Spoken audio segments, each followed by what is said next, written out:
আৰে ভাই এটা সময় দেখোন আপুনি মোক হাস্য কৰিছিল কাৰণ মই হেনো যধা মূৰ্খ মই আপোনাৰ লৰাৰ হৈতে বন্ধুত্ব কৰিব নালাগে মই হেনো আপোনাৰ লৰাৰ হৈতে বন্ধুত্ব কৰিলে আপোনাৰ লৰা ধ্বংস হৈ যাব আপোনাৰ লৰাৰ ফিউচাৰ বিনষ্ট হ'ব সো ফ্ৰেন্ডছ এ আপোনাক কোৱা নাই এয়া এক কাহিনী প্ৰায় 2 মাহ সময় হল ভিডিও একো দিব পৰা নাই সো সিম্পলি আজি মানে এনে এটা ভিডিও কাহিনীৰ ওপৰত আপোনালোকক ক'বলৈ ওলাইছো আসলতে ঘটনাটো হল কি ফ্ৰেন্ডছ দুজন বন্ধু আছিল দুৰে লৰা সন্তান আছিল এজনকৈ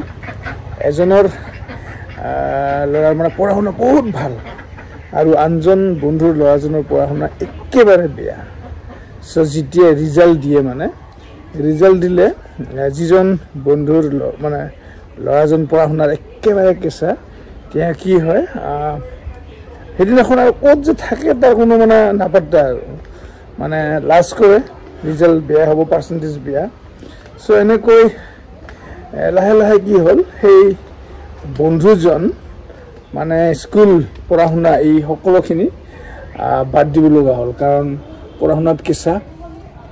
আৰু হি তেতিয়া কি হ'ল ঘৰত গালি খাই মানে অৱস্থা বেয়া কিন্তু সৌভাগ্যক্ৰমে সেইজন বন্ধু ঘৰৰ অৱস্থা একেবাৰে বেয়া নাছিল পুৰণি ধনী ঘৰত খেতি বাতি যেহেতু আছে খেতি বাতিৰ কামত লাগি পৰিছিল মানে পৰিশ্ৰম কৰে ঘৰখনত এতিয়া মানে তেওঁ নহলে একো মানে কাম নচলে আৰু কিন্তু বাপেকৰ দুখ যেনিবা পঢ়া শুনা এৰিলে আৰু আনজন বন্ধু লৰাজন ইমানেই ভাল তেওঁ মানে ফ্ৰেন্ডছ কি হ'ল আমেৰিকাত পঢ়িবলৈ গৈছিল আমেৰিকাত পঢ়ি বহুত ডাঙৰ চাকৰি পালে তাতে আৰু সময়ৰ হতত চাকৰি পালে তাতে চাকৰি পাই তাৰে ছোৱালী এজনী বিয়া পাতিলে বিয়া পাতি মোটামুটি ভাল এটা পজিশ্যনত আহিল দেউতাকে গাঁৱৰ মানুহৰ আগত গৌৰৱ কৰে আত্মীয় স্বজনৰ সৈতে কয় যে চাওক মোৰ ল'ৰা আমেৰিকাত থাকে আমেৰিকাত পঢ়া শুনা কৰি তাতে চাকৰি পালে এতিয়া মোৰ একো চিন্তা নাই আৰু যেতিয়া সেই বন্ধুজনক লগ পায় তেতিয়া তেওঁৰ সেই বন্ধুজনক অলপ ইনচাল্ট কৰে আৰু যে তোমাৰ ল'ৰাজন ইমান গাধ বুলি ভবা নাছিলোঁ পঢ়া শুনা এৰিলে এতিয়া খেতি বাতি কৰে দুটা সৰু সুৰা কাম কৰে মানে ঠিকে দিয়ে আৰু এনেকৈ দিন বাগৰিল ফ্ৰেন্ডছ আৰু সেই যিজন বন্ধু মানে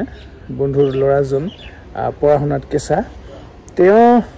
উপায় নাই যি কাম আছে খেতি বাতি কৰি সিও বিয়া পাতিলে ঘৰত ভালকে থাকে মোটামুটি ঘৰতে থাকে আপদে বিপদে দেউতাকৰ যিকোনো কামত সহায় সহযোগ কৰে আৰু মোটামুটি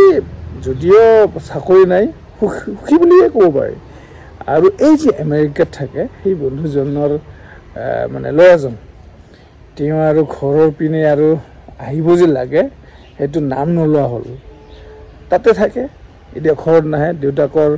বয়স হৈছে মাকৰ বয়স হৈছে সময়ত মেন পাৱাৰটো লাগিবই যেতিয়া বিচাৰে তেতিয়া ল'ৰাজন নাই আৰু ল'ৰাজন কি হ'ল লাহে লাহে মানে ভাষাবিলাক অলপ সলনি হ'ল মনৰ ভাৱবিলাক সলনি হ'ল তাৰমানে দেউতাকৰ প্ৰতি যিটো এটা মানে আমি যে টানন বুলি কওঁ সেই টাননটো মানে কি হ'ল নোহোৱা হৈ গ'ল এদিনাখন আহিল আমেৰিকাৰ পৰা আহি দেউতাকক ক'লে দেউতা মোৰ ভাগৰ যিখিনি সম্পত্তি আছে এই সম্পত্তিখিনি মোক লাগে দেউতাকে একো ভাবিলে সম্পত্তিখিনি দিলে চাগে ইয়াতে থাকিব দি দিলে নাম কৰি দিলে তাৰপিছত কি কৰিল দেউতাকে যেনেকৈ ভাবিছিল তাৰ বিপৰীতে গোটেই সম্পত্তিখিনি বিক্ৰী কৰি তেওঁ একেবাৰে আমেৰিকাত থাকিবলৈ আৰম্ভ কৰিলে পিনে দেউতাকে খাই আছে নে নখোৱাকৈ আছে মাকে কি কৰিছে কি কৰা নাই ফোন কৰিলেও তেনেকৈ ৰিচিভ নকৰে মানে একদম যেনিবা সি মাটি ফুটি ওলাইছে আৰু দেউতাকৰ প্ৰতি মাকৰ প্ৰতি যি দায়িত্ব আৰু কৰ্তব্য থাকিব লাগে সেই কৰ্তব্যখিনি পালন কৰিবলৈ একেবাৰে এৰি দিলে তেতিয়া এদিনাখন সেই যে পঢ়া শুনাত কেঁচা বন্ধুজন যে আছে তেওঁ কি হ'ল সেইজন মানুহৰ মানে সেই মাক দেউতাকৰ যিটো বয়স হৈছে তেওঁলোকৰ খবৰ ল'বলৈ গৈছিল খবৰ ল'বলৈ গৈ দেখে যে মাক দেউতাক চোতালত বহি আছে আৰু তেওঁ গৈ মানে খুৰা খুৰী বুলি মাত এষাৰ লগাই সুধিলে যে খুৰা কি খবৰ খুৰী কি খবৰ খুৰা খুৰীয়ে তেওঁক বহিবলৈ চকী এখন দিছিল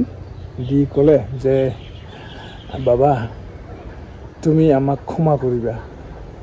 তোমাক আগতে বহুত ইনচাল্ট কৰিছোঁ তোমাৰ পঢ়া শুনাত তুমি পঢ়া শুনাত দুৰ্বল আছিলা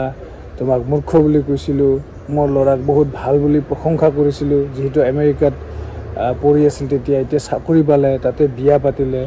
আমাৰ দেখোন খবৰ বাতৰি একেবাৰে নোলোৱা হ'ল কিন্তু এতিয়া বুজিলোঁ বাবা সুপুত্ৰ হ'বলৈ হ'লে শিক্ষা দীক্ষাৰ কোনো প্ৰয়োজন নাই সুপুত্ৰ হ'বলৈ হ'লে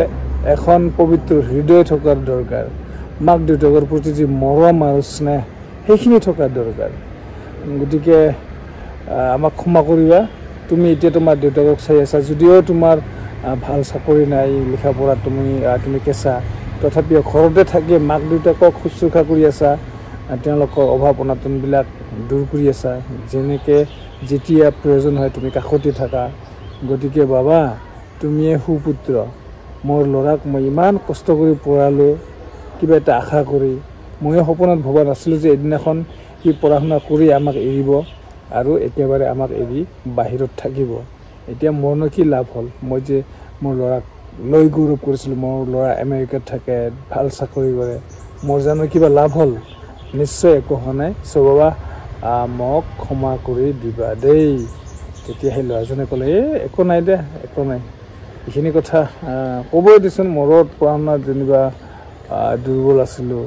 কি ক'ম আৰু উপায় নাই হ'ব দে একো নাই দে এইবিলাক ধৰি নাথাকোঁ চ' ফ্ৰেণ্ডছ এয়া এক কাহিনী হিচাপে আপোনালোকক জনালোঁ মানে ভিডিঅ' দিব পৰা নাই প্ৰায় 2 মাহ সময় হ'ল চকুৰ অপাৰেশ্যন হোৱাৰ কাৰণে ভিডিঅ' মোবাইলৰ পৰাই দূৰত আছিলোঁ প্ৰায় 1.5 মাহ সময় মোবাইল টিভি চাব পৰা নাছিলোঁ ভিডিঅ' দিব নোৱাৰাৰ কাৰণে মনটো বেয়া লাগি আছিল চ' ফ্ৰেণ্ডছ এয়া মোৰ মানে চকুৰ অপাৰেশ্যন হোৱাৰ প্ৰথম ভিডিঅ' চেষ্টা কৰি থাকিম কিবা কিবি ভিডিঅ' সৰু সুৰা দি থাকিবৰ কাৰণে মৰমৰ শ্ৰদ্ধাৰ ছাবস্ক্ৰাইবাৰসকল আপোনালোকৰ কাৰণে বনালোঁ আশা কৰোঁ ভাল লাগিল যদি ভাল লাগিছে লাইক কৰিব শ্বেয়াৰ কৰিব কমেণ্ট কৰিব আৰু যদি এতিয়ালৈকে যে বিচল ছাবস্ক্ৰাইব কৰা নাই প্লিজ ছাবস্ক্ৰাইব কৰি দিব আৰু নতুন জেনেৰেশ্যনক নিশ্চয় ক'ম মাক দেউতাকৰ প্লিজ খবৰ বাতৰি ৰাখিব চাকৰি বিদেশত কৰা বা দূৰত কৰা য'তে নকৰা কিয় বুজিছে চ' এইখিনি জনালোঁ thank you so' much for ৱাচিং জি বিচল ফ্ৰেণ্ডছ আৰু প্লিজ ছাবস্ক্ৰাইব কৰি দিব জি বিচল যদিহে এতিয়ালৈকে ছাবস্ক্ৰাইব কৰা নাই থেংক ইউ